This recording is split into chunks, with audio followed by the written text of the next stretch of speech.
Hello! Today we're going to look at some features that allow us to customize our Google Forms. First off, let's head to the Settings gear up here and then click on Presentation. Here you'll notice this option, which allows us to show a progress bar at the bottom of our form pages.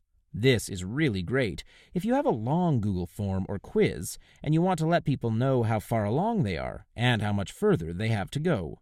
All you have to do is click the checkbox to enable this option. As you move down this form, you can see that I'm trying to capture a first name, last name, and email address. If you've ever tried to collect specific information in a Google form, you probably know how frustrating it can be if people don't enter the information in the right way. For instance, if people enter an email address in an invalid format, and then you have to go in and manually edit the data yourself. This option allows you to specify the correct form of your text with data validation. To access data validation, select the question you wish to implement it on and then click on these three dots below it. Then, select Data Validation. In this case, where I want people to enter a valid email address, I need to change the first drop-down to text, and then I can select the email address format from the next menu. You can see that there are options such as a URL or custom options where an answer must contain or not contain certain text. Here, you can type in some custom error text to let people know why they are having an issue. The next feature I want to talk about is the ability to embed YouTube videos right within your Google form. In the right-hand toolbar here, you'll see the video icon.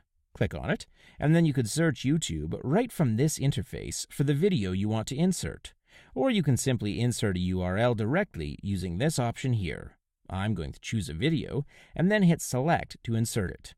Once it is inserted, I can center it or resize it to make it present in the way that I want it to when someone is taking my quiz. Finally, I want to show you how to present a custom message when your form is no longer available. Let's say, for example, that you have an event that you want people to RSVP for. After the event has taken place, you don't have much need for further responses, so you can click over to the Responses tab here. Then you'll see this switch labeled Accepting Responses. Turn it off, and you'll see this text box appears where you can enter a message that respondents will see if they answer after you're no longer accepting responses. You can let them know why it's no longer available and what they should do in the event that the form is closed. So now here's a form that I've made using the options that we put into place. Here you can see our progress bar, and now I'm going to try and enter in an email address incorrectly where I will get our error message. On the next page, we'll get the video that we inserted into the form. Finally, here's an example of a custom message if I try to access a form that I've already set to no longer accept responses. Hopefully you find these features helpful. If you have any questions, please just leave a comment under the video. Thanks for watching, and have a great day.